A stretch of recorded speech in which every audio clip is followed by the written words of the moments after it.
이호 교수님께서는 다양한 사건 부검하셨죠? 네. 뭐 이제 부검은 국가수 있을 때 주로 많이 했죠. 지금 대학에서는 연간 한 120건 정도 하니까요. 네.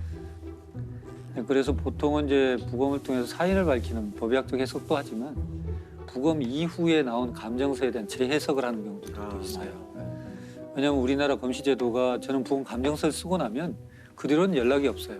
수사기관이 진행을 해서 기소를 하거나 하고 재판에서 어떤 논란이 붙었을 때 그때 이제 저한테 자문을 해오는 경우가 있죠. 네. 이제 그 중에 하나 이제 기억나는 게 지금은 이제 통상 알려진 약촌 오거리 택시강도 사건. 그게 제가 부검을 하고 재심까지 갔던 사건인데요.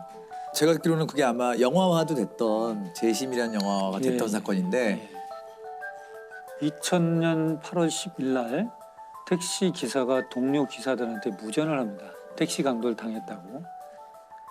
그래서 택시 기사들이 가보니까 이미 칼에 찔려서 다량 실혈이 있었고 그러나 이미 출혈을 너무 많이 해서 사망한 사건입니다. 강도 살인 사건이기 때문에 그 다음날 저희한테 부검을 오게 된 거죠. 사인 자체는 진단내는 게 어렵지는 않아요. 왜냐하면 눈에 확연히 보이기 때문에 그 당시 이제 그 심장 자창 이렇게 이제 해서 사인을 냈죠. 근데 이제 제가 이제 감정서를 쓰다 보면 전체를 다 해요. 극히 이렇게 상처가 커 보여도 그 부분만 하는 게 아니고 전신을 전체를 다 봐서 혹시 빠진 부분 또는 흔적을 찾으려고 노력을 해요. 이 가슴에 8군데의 자창이 있음에도 불구하고 어느 것이 주로 안에 들어가고 어떤 건 들어가 자입하지 못한 것이 있거든요. 그 중에 들어갔던 것이 2번과 3번의 늑골을 절단하고 그다음에 폐와 심장을 지나서 척추 끝까지 이어진 그리고 이제 또 하나는 병원에서 치료 중에 발생하는 손상들이 또 있어요. 그건 사후죠. 네. 이것을 구분해서 기술을 해요. 목격자가 용의자가 됐죠. 그렇죠. 이제 그 당시에 그 목격자는 다방에서 배달을 하는 15살 최모군이에요. 아무런 생각 없이 오토바이를 타고 가는데 두 명이 후다닥 뛰어가는 걸 자기는 스쳤어요. 스치고 가서 보니까 택시 기사가 피를 흘리고 쓰러져 있는 것을 목격합니다. 그게 이제 목격자 진술입니다. 근데 그 목격자 진술했던 사람이 며칠 만에, 사흘 만에 범인으로 이제 발바꿈이 되죠. 그러니까 최군 입장에서는 목격한 것이 인생을 바꿔버린 일이 된 거죠. 그렇죠. 그 당시 이제 용의자인 최군은 목과 뭐 어디를 몇 군데 찔렀다, 어디를 찔렀다 이렇게 자백을 했고, 자백을 했어요. 그렇게 해서 이제 자백을 했기 때문에 당시 이제 기소가 되고 재판에 섰을 때 그 허위 자백하게 되는 그 심리가 뭘까요? 허위자백은 명백하게 법정에서 정말 진실이 밝혀질 것이라는 것을 기대하면서 합니다. 여기는 우선 모면을 해야 돼요. 이미 나는 살인범으로 지목이 됐어요. 지금 여기는 아무도 나를 믿어주지 않아요. 그런데 법정에서는 정말 전문가도 나오고 진실이라는 것은 반드시 밝혀질 거야. 이 기대는 지금 이 상황에서 벗어날 수 있는 어떤 동기로 작용을 하는데 거기에 대한 연구들이 많아요. 그래서 1심에서 이제 자백은 실은 허위였다. 그리고 가혹행위 때문에 내가 허위 자백을 했다라고 얘기를 하게 되죠. 그래서 1심 재판에서는 그렇게 얘기했음에도 불구하고 그대로 받아들이지 않고 유죄가 되죠. 2심에서는 다시 이제 항소를 했지만 변호사, 이제 국선 변호사의 논리는 그렇습니다. 이게 너의 유죄의 증거도 없지만 무죄를 입증할 방법도 없으니 그걸 받아들이고 선처를 바라는 게 어떻겠느냐. 그래서 1심에서는 그 당시 15살인 최군의 소년범으로서는 최고형이니까 15년을 선고받고 2심에서는 그렇게 해서 10년으로 감형이 돼요. 2000년에 발생했지만 2010년에 만기 출소를 합니다. 근데 그 사이에 이제 어떤 문제가 있으면 나중에 저도 이제 알았고 정리를 해보면 2003년도에 누군가가 내가 이렇게 살인했었다라고 얘기를 하는 것이 첩보에 잡혔어요. 경찰서에. 한 10대 소년이 택시 살인 강도 혐의로 3년 가까이 옥살이를 하던 중 진범으로 보이는 용의자가 붙잡혔습니다. 택시 강도 미제 사건을 수사하던 경찰은 용의자 22살 김모 씨로부터 자신이 지난 2000년 8월 택시기사 강도 살해 사건을 저질렀다는 자백을 받아냈습니다. 그런데 이 친구들이 가서 보니까 48시간 만에 풀려나거든요, 본인들이. 택시기사 살인 사건의 진범이라고 자백한 용의자를 경찰이 하루 만에 풀어줬습니다. 경찰은 자백의 신빙성이 없고 증거가 충분하지 않기 때문에 불구속 수사를 하겠다고 말할 뿐 뚜렷한 석방의 이유를 설명하지 못하고 있습니다. 그래서 자기를 뭐 처벌할 의사가 없는 걸로 생각이 되니까 실은 그냥 뭐 가족들한테 관심 받으려고 허위로 진술한 것이다라고 하고 해프닝으로 끝나버렸어요. 그래서 결국 이제 최고는 만기 출소를 했고, 그래서 2010년에 나와서 2013년 그때 재심 청구를 해요. 근데 재심 청구를 하는데 이제 받아들일지 안 받을지 이제 문제가 되는 건데, 군산지청에서 이 사건을 맡고 돈에 이제 제가 법의학자고 혼자니까 저한테 법의학 전문 소견을 좀 들어보려고 저한테 그 사건 얘기를 설명해 주니까 그 사건이 이 사건인가 하는 생각이 드는 거예요. 저는 그때까지도 약천 오거리 사건인 줄 몰랐어요. 명칭을. 그때 부검 하셨으니까. 네, 했습니다. 전혀 그다음 자문을 받아본 적이 없으니까. 그래서 우리가 이제 감정서 나갈 때 사진을 첨부해서 저희가 나가요. 근데 그것은 이제 뭐 인화된 사진이기 때문에 제가 보관하지도 않고, 국가수가 보관한 건 국가기록원에 가 있지만 거기도 남아있지 않고, 관할 경찰서 수사기관에 가고, 수사기관도 이제 종결된 사건이니까 없죠. 근데 저 같은 경우는 법의학 수업 시간에 슬라이드로 보여줘야 될 좋은 자료들이 있잖아요, 학생들한테. 그럼 필름을 바꿔서 다른 카메라로 찍어줘야 돼요. 굉장히 불편한 일이거든요. 제가 그 당시 이제 디지털 카메라가 막 나와서 샀어요. 그래서 그걸로 혹시 찍었지 않았을까? 라는 생각을 한 거예요. 그래서 USB가 없고 이제 CD에다 이렇게 꽂아요, 제가. 그래서 CD를 찾았어요. 찾아서 혹시 2000년 하고 보니까 8월 11일 부검 3건이 제 목록에 있는 거예요, CD에. 1번 딱 열어보니까 화재의 사건이에요. 아니고 2번 여니까 어떤 여자분 사진인데 이것도 아니고 없나? 3번 딱 여는데 익산 써 있어요.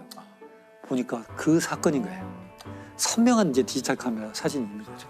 아, 이것은 가서 보여줘야겠다. 군산지청 지청장님하고 이학 검사분들 다 모시고 사진을 전체 슬라이드로 보여줬어요. 근데 2003년도에 본인이 자백했던 사건이지 않습니까? 일부 이게 그 진범과 그 옆에 있었던 친구의 조사인데, 우선 진범이 이렇게 표현해요. 돈을 다 내놓아라 라고 하자 택시기사가 놀래면서 밖으로 나가려고 하는 것 같아서 제가 제 왼팔로 택시기사 왼쪽 어깨 옷을 잡고 오른손으로 잡고 있던 칼로 쇄골 부위를 찌르자 칼 끝에 뼈가 걸리는 느낌이 들었으며, 칼 끝이 어디에 걸린다는 표현은 경험하지 않으면 못해요, 말을. 그건 소설 속에도 없고 배우지 못해요. 2번과 3번의 늑골을 절단하고 그다음에 폐와 심장을 지나서 척추끝까지 이어진, 그리고 이제 친구의 진술인데요. 그 칼은 가정집에서 쓰는 식칼이었는데 칼끝이 휘어 있었습니다라고 표현해요. 그리고 칼끝이 뭔가 묻어서 건조가 됐는데 지방기처럼 말라붙은 시커먼 색이 붙어 있습니다. 이것은 굉장히 사실적인 진술이거든요. 근데 반전은 뭐냐면 그 당시 최군의 진술에서는 어디를 찔렀냐 그러면 가슴을 찌르고 등을 찌르고 옆구리를 찌르고 얼굴을 찔렀습니다라고 굉장히 드라이하게 이렇게 진술이 돼 있어요. 근데 문제는 옆구리를 찔렀던 최군의 진술에서 모순이 뭐냐면 옆구리에 있는 3군데의 자창은 병원에서 생긴 겁니다. 폐가 찔리고 심장이 찔리니까 출혈이 흉곽으로 차요. 그럼 숨을 못 쉬잖아요. 네. 병원에서 옆에 절개를 합니다. 그래서 피를 뽑아내요. 그건 최군이 할 수가 없어요. 해서도 안 되는 거예요. 근데 최군은 정확히 옆구리도 찔렀습니다. 진술을. 야, 이건 너무 좀 인위적인 냄새가 난다. 조서를 읽고 다시 이제 그 사진을 검사들과 다 같이 봤어요. 자, 이런 모양입니다. 그러니까 전부 다 그걸 받아들이게 된 거죠. 이건 재심할 수밖에 없겠구나, 이렇게 되는 거죠.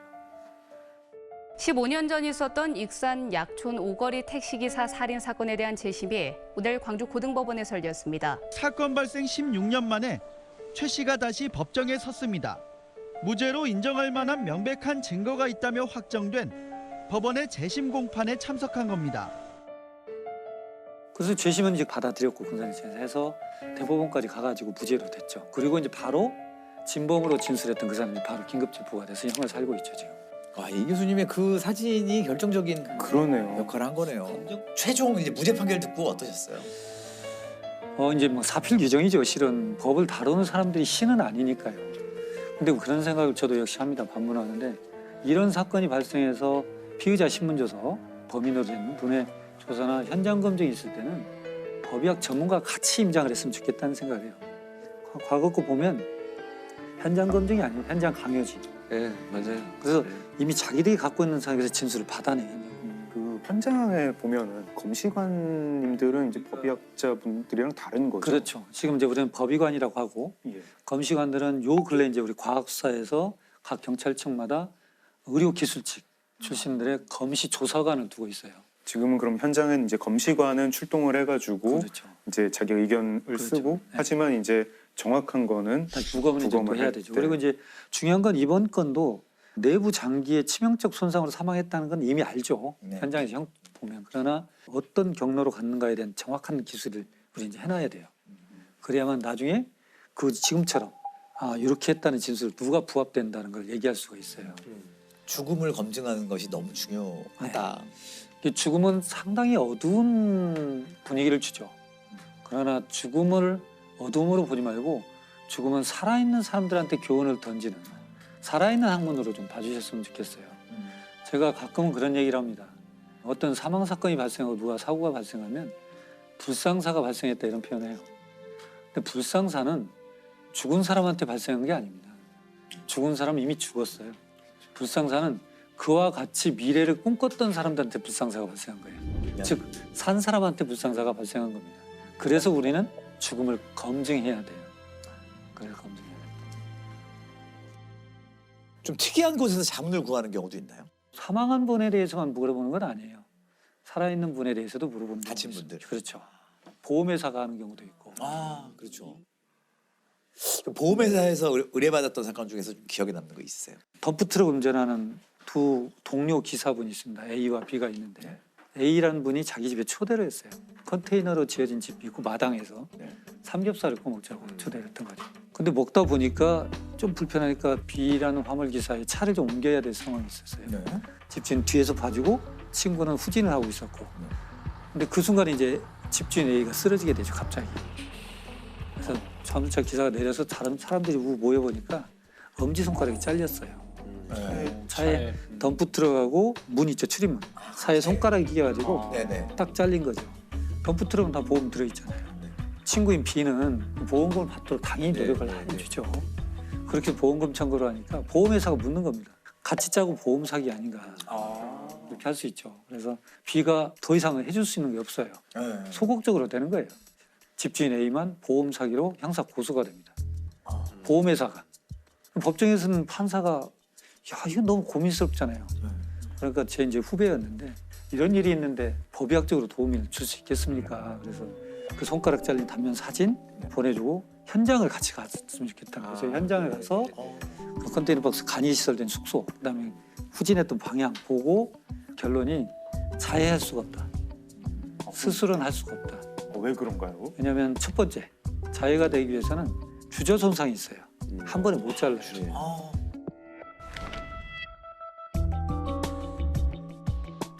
그리고 또 하나는 내가 엄지손가락을 자른다면 이렇게 자르거나 이렇게 돼야겠죠. 근데 이건 이렇게 돼 있어요. 그러니까 내가 뭘 잡고 있으면 이렇게 잘려요. 이렇게 수평이 되면 이 방에.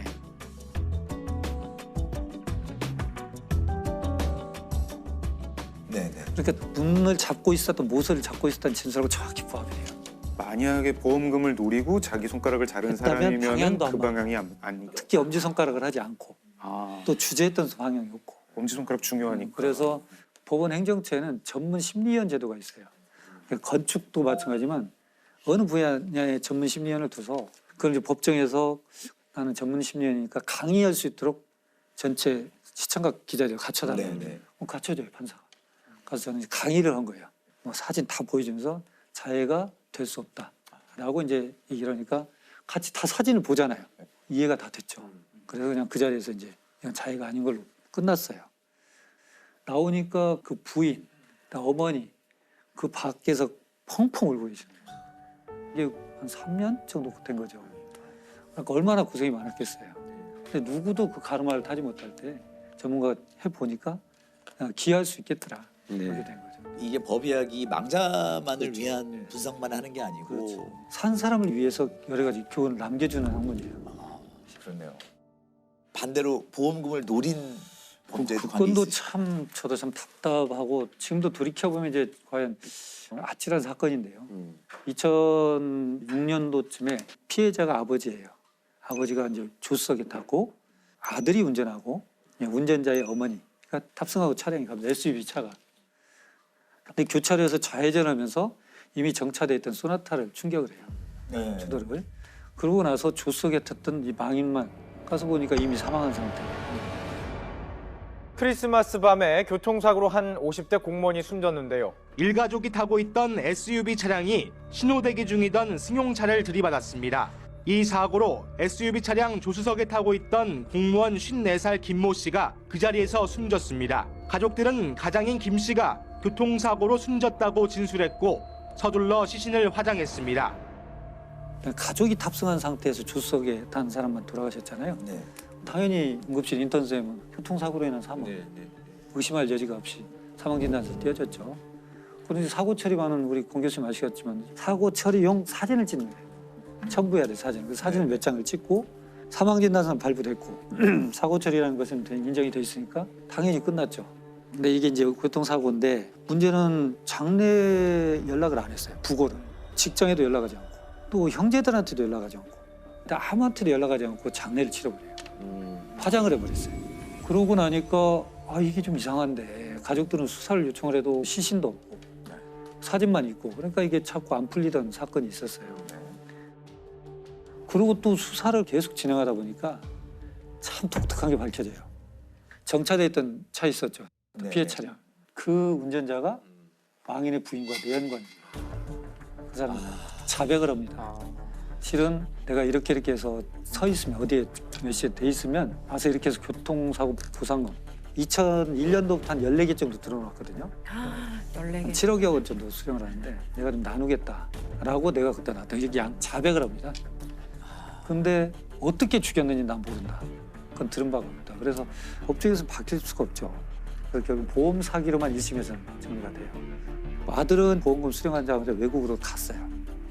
기소 중지가 되고 그 부인은 보험 사기로 5년형 또 공범인 내연하면 1년 징역 살고 경찰은 이제 단순 보험 사기뿐만 아니라 살인 사건으로 이제 중점을 두고 증거에 대한 계속 추적을 했습니다. 왜냐하면 그때 탔던 SUV 차량 충돌 과정에도 에어백이 터지지 않았어요. 또 하나는 그때 교통사고 분석을 해보니까 시속 약 40km 미만으로 가고 있었던 속도이기 때문에 탁승자가 사망할 수 있다 이렇게 생각할 수가 없는 상태거든요. 근데 지금 2008년도에 저한테 이제 자문 의뢰가 됐죠. 근데 시신이 없구나 그러면 할 수가 없어요. 제 입장에 참 어렵다. 사건 개요를 다시 한번 들어봤어요. 그래서 보니까 그렇게 했는데 사진상 보면 전방 유리창이 2군데가 깨져 있어요. 거기에 2군데가 충돌돼 있으면 누군가가 2번 부딪혀야 되거나 또는 조수석이니까 뒷좌석에 탔던 부인이 부딪히거나. 부인과 운전자인 아들은 아주 정상이거든요. 근데 이게 좀 이상하다. 근데 시신 장례식장에서 찍은 사진이거든요. 지금 교통사고 처리반이. 근데 딱 뒷면을 보는데 시반이 형성이 잘 돼 있어요. 시반이라는 게 그 피가 이제 고여가지고 그럼 피부 결국은 밑에 우리가 사망했다 그러면 심장이 멈추는 거거든요. 심장이 멈추면 혈액이 돌아다닐 힘을 잃어요. 그럼 이건 맥체이기 때문에 중력이 작용하는 방향으로 그대로 이동을 해요. 시간이 걸립니다. 어느 정도 자리를 잡으면 색깔이 나타나기 시작해요. 근데 이 사람은 앉아있는 상태에서 사고가 났고 응급실 가서 계속 실려가면서 등 뒤로 이동할 수 있겠죠. 근데 시반이 사망한 지 1시간 반 만에 그렇게 형성될 수가 없어요.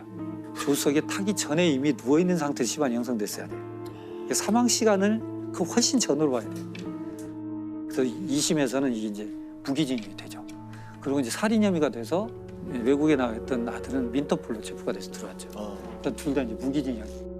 단순 교통사고 같았지만 망자의 부인과 아들이 범인으로 지목됐습니다. 김 씨 앞으로 14개의 보험이 가입돼 있었고 피해 차량 주인이 숨진 김 씨 부인의 내연남인 것도 의문이었습니다. 재판부 역시 김 씨가 살해된 상태로 사고를 당했다고 판단했고 김 씨의 부인과 아들에게 각각 무기징역을 선고했습니다.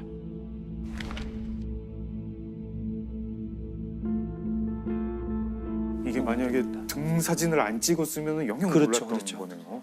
오히려 장례를 정상적으로 좀 치렀으면 묻힐 뻔했던 거네요. 이분들의 좀 성급한 마음이 꼬리를 잡히게 된. 근데 그게 문제예요. 지금 우리나라가 뭐 OECD 국가 뭐 10위 안에 들어있고 그러지만 근데 출생과 국적 취득은 굉장히 까다롭습니다. 근데 사망에 대한 것은 굉장히 허술해요. 다시 말씀드려서 원래는 장례를 치르기 위해서는 의사가 사망 진단서를 띄워주고 이 사망 진단서를 가지고 동사무소에 가서 국가한테 사망 등록을 해야 돼요. 국가가 사망 등록을 받으면서 이상 여부가 없으면 장례 허가증을 줘야 돼요. 이걸 가지고 장례를 치러야 돼요. 화장 매장 허가증을 가지고. 근데 우리나라는 사망 등록이 그렇게 안 돼 있어요. 장례를 다 치르고 사망을 한 날로부터 한 달 이내에 동사무소 가서 신고하면 되거든요. 그러니까 뭐 필터링이 없는 거예요. 볼 수 있죠. 근데 또 중요한 건 사망 진단서가 없어도 돼요. 인후 보증이라 두 사람의 보증만 있으면 사망 등록이 또 가능합니다. 인후 보증이라는 게 그 버두자 쓰는 그냥 그렇죠. 가족도 아니고 그냥 지인이 와가지고 그렇죠. 해주면 됩니다. 죽음에 대해서 객관적 검증의 제도가 필요하다는 거예요. 네네. 이 사건은 꽤 유명한 사건입니다. 사립대학교 병원에 소아청소년과 전공의를 하던 분이 있었는데 그분이 이제 결혼을 해갖고 아내가 만삭이었어요. 근데 그 해에 마침 전문의 시험이 너무 어려웠어요. 보통은 전문의 시험은 90% 이상을 목표로 합니다. 왜냐하면 전문의가 부족하면 문제가 됩니다. 곳곳에 전문의들이 필요하기 때문에 그래서 합격률이 한 90% 정도 돼요. 근데 그 해 마침 시험이 너무 어려웠던 거예요. 그러니까 50%로 떨어졌어요. 그러다 보니까 만삭인 아내분과 사이가 좀 안 좋아졌었어요. 부부싸움을 하고 또 남편분이 지나치게 게임을 좀 좋아했다고 합니다. 그러니까 밤새도록 게임을 하고 아내분이랑 다툼이 있었다라는 주변 진술이 있었습니다. 근데 어느 날 남편분이 공부하겠다라고 나섰는데 집에 돌아와 보니 저녁 때 아내분이 이런 자세로 돌아가신 거예요. 그래서 남편이 신고를 했죠. 부검이 시행되는데 그 부검 소견에서는 머리 뒤통수에 살짝 두피가 좀 찢어진 소견이 있고요. 목을 부검을 해봤는데 목에 출혈이 너무 심한 거예요. 살아있을 때 생긴. 그래서 당시 부검을 했던 국가수의 법의관이 손에 의한 목졸림에 의한 질식사로 판단을 했습니다. 그런데 경찰이 수사를 해보니까 그 집에 남편이 아침에 나가고 저녁에 돌아올 때까지 왕래한 흔적이 없었습니다. 근데 남편분의 몸을 검사를 해봤는데 손톱에 핥힌 자국이 있어요. 여자분의 손톱에는 남편의 피부 조직이 있고. 근데 결혼하신 분들은 알겠지만 등도 긁어주고 뭐 이렇게 싸우다가 핥히기도 하고 뭐 여러 가지 일이 있을 수 있죠. 그러니까 이건 뭐 남녀간에 있을 수 있다라고 남편분은 주장했고 누군가 들어왔거나 아니면 사고나 뭐 다른 이유일 거다라고 하면서 마이클 스벤슨이라는 국제적인 법의학자를 초빙했습니다. 남편 쪽에서. 이분은 어떻게 주장하셨냐면 아내분이 저렇게 누워있는데 이게 아마도 호흡을 방해했을 거다. 만삭이니까. 그래서 체위성 질식사의 가능성을 주장했습니다. 그리고 자세가 저렇다 보니까 피가 몰려서 목에 출혈이 보인 거다라고 주장을 했어요. 그러니까 남편은 무죄다라고 주장한 거죠. 검찰 쪽에서는 이분은 사진이 조금 잘 못 나온 사진인데 제 스승님입니다. 지금은 은퇴하셨고요. 서울대학교 의과대학의 이윤성 교수님이란 분인데 당시에 이 두 분이 법정에서 12시간 동안 물론 이윤성 교수님이 다 하셨는데 그 자료를 뒤에서 준비한 건 누굴까요? 대답하지 않겠습니다. 아마 이윤성 교수님이 보고 계실 테니까. 근데 어찌됐든 그 12시간 동안 치열한 공방을 했고 우리의 부검의 세계적인 수준이기 때문에 또 정확한 진단을 바탕으로 한 거기 때문에 그게 받아들여졌고 이분은 나중에 본인의 실수의 가능성을 인정하고 돌아갔습니다. 그래서 결론적으로는 유죄 판결이 나왔고 많은 형량이 추가됐죠. 박종철 고문치사 사건을 알고 계실 겁니다. 아마 영화로도 최근에 공개가 됐고요. 이분이 당시에 국립과학수연구원 법의학 과장이었습니다. 당시에 경찰은 어떻게 발표를 했죠? 탁 치니까 억하고 죽었다. 조사관이 책상을 탁 치니 억하고. 응? 모든 사람이 웃을 얘기인데 이분은 여러 가지 조사를 했습니다. 신체 외부 표면부터 내부 장기를 면밀히 관찰했습니다. 관찰했더니 물을 가득 먹은 그러니까 익사자에서 한강에서 발견될 만한 게 발견됐고 목을 심하게 압박한 뭔가 턱이 있고 거기에 목을 걸치고 누른 흔적이 있었습니다. 당시 경찰에서는 황적준 박사님이 말씀하시기는 심장 원인에 의한 쇼크를 냈으면 좋겠다라고 지속적인 권고가 있었다고 합니다. 압박이죠. 근데 이분은 굉장히 고민을 했어요. 내가 국가직 공무원인데 여기서 경찰의 말을 들을 것인가 아니면 소신대로 낼 것인가. 근데 결론적으로 어떻게 했나? 과감하게 목에 눌렸고 익사의 흔적이 있다라고 내셨습니다. 그 다음에 어떻게 됐나? 잘렸습니다. 그래서 박종철 사건의 의미는 아마 잘 알고 계실 겁니다. 민주화 운동이 더욱더 촉발됐고 지금 우리가 살고 있는 자유민주주의가 형성되는데 많은 도움이 됐던 사건이죠. 그래서 이런 것들이 어떤 사람의 죽음으로 인해 또 이걸 밝히려는 사람의 노력으로 인해 이루어진다. 제가 어떻게 보면 한 시대의 살인사건 또는 시대를 관통할 수 있는 사건, 나라의 전체에 영향을 끼칠 수 있는 사건 등을 말씀드렸는데 검시, 검안, 부검이라는 용어가 있습니다.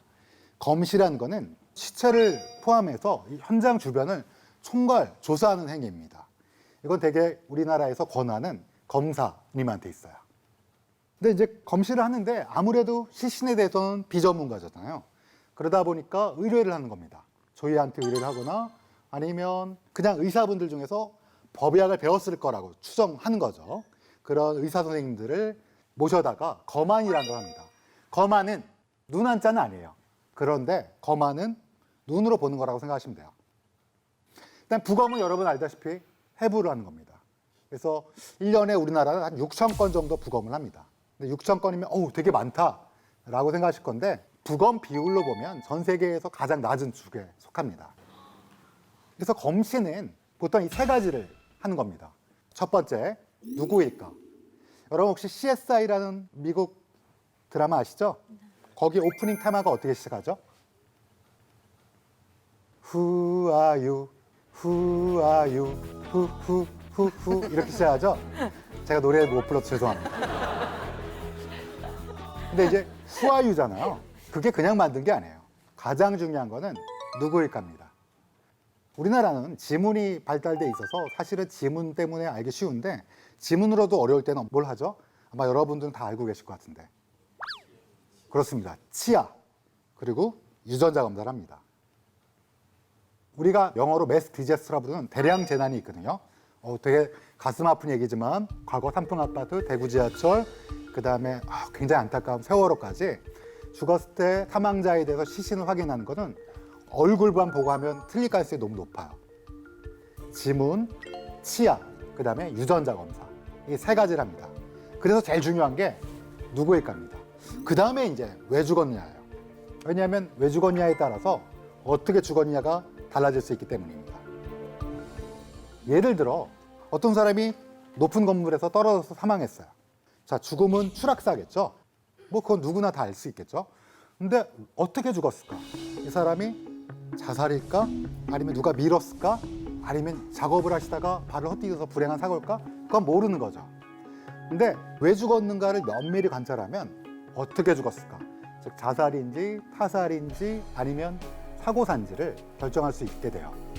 그래서 누구일까를 우리가 본 다음에 왜 죽었나, 그다음에 어떻게 죽었나를 살펴보게 됩니다. 이게 검시의 처음이자 마지막이에요. 간단하죠.